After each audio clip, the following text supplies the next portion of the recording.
My new favorite idiot phrase, it is what it is. Aren't you sick of that? It is what it, that's like the worst excuse in the world, isn't it? It is what it is. It's like, hey, Bob, you're 20 minutes late for the lunch meeting. Well, it is what it is. Guys are getting smart, though. It's like the wife comes up, honey, does this make me look fat? Well, it is what it is.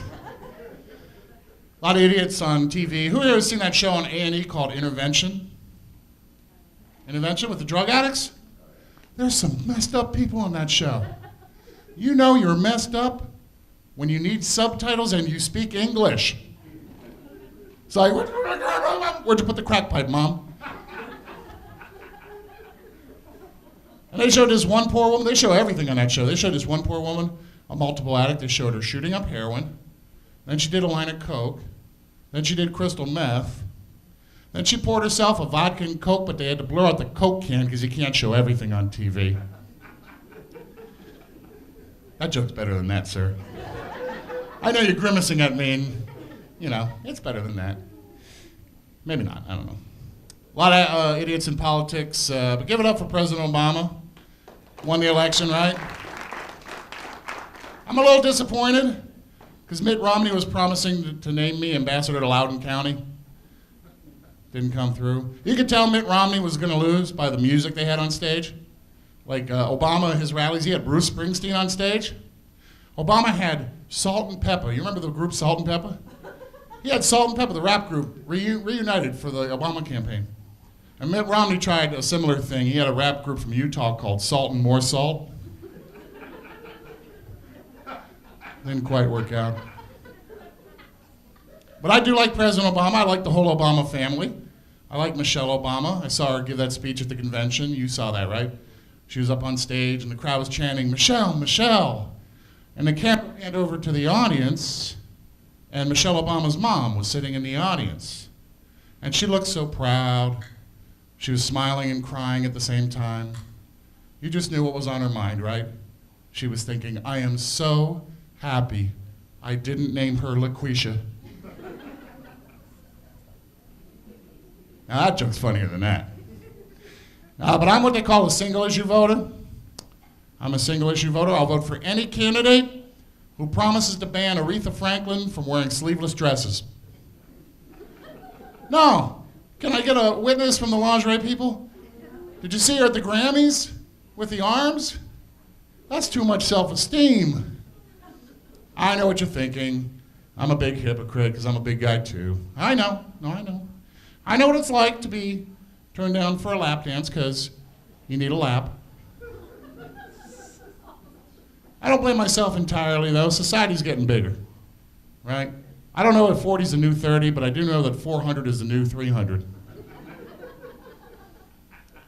And I like, my favorite is these big old fat white guys that wear the Robert Griffin III jerseys, you know? And they couldn't be, you know, farther away from being in football shape. My theory is if you wear an RG3 jersey and you weigh over, you know, a certain weight, I think you should have to put your weight on the back of the jersey instead of his number. It's like, are you wearing the RG3 jersey? No, RG300. I don't blame myself entirely. My mom saved bacon grease growing up. Who had a mom that saved bacon grease? What was up with that? Not one word about antioxidants, but I got 6 glasses of white trash Crisco sitting in the fridge. Thank you very much. Oh, man. And it's tough. I got to get, you know, spoiler alert, I'm single and I live alone. My mom's getting on me to get married. She's really getting crazy about it. The other day I caught her trying to pass off my old baby photos as her new grandson. I was like, Mom, I don't think you're fooling your big old buddies, all right? I'm wearing a Nixon for President button on the bib. But it's hard to date when you're my age. I mean, age, let alone weight. Talk about age. It's hard to date at my age. I told this one girl that I was 30-something. She said, what's a something, 15?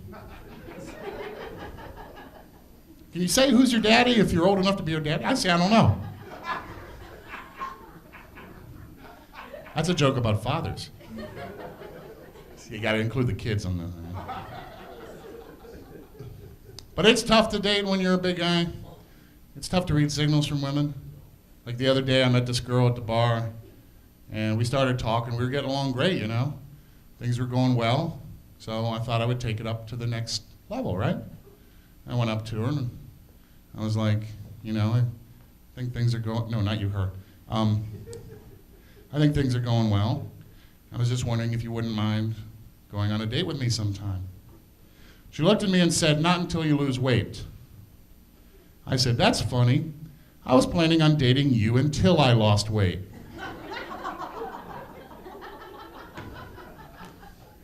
That was a cruel thing to say to me, wasn't it? I told her, you shouldn't talk like that till you've walked a mile in my shoes. She was like, you should walk a mile in your shoes. Maybe 2 miles. Do some P90X. I said, hey, it is what it is. Well, we'll do a couple more here. I do some exercise. You know, my goal is to exercise just enough so that if I trip and fall in the street, it doesn't look like a heart attack. Just joined a new gym called Cringe, so I'm really hopeful about that. And I went hiking the other day. You guys been up to Great Falls? It's beautiful up there, right? I went hiking on a trail called Difficult Run. Difficult Run. I like this idea of truth in advertising for the great outdoors. Difficult Run, this sucks trail, when do I get to sit down mountain, I'm chafing a hole in my inner thigh valley. I don't know, maybe it's just me. My philosophy is to live every day like it's the last day of my life. And who's gonna exercise on the last day of their life?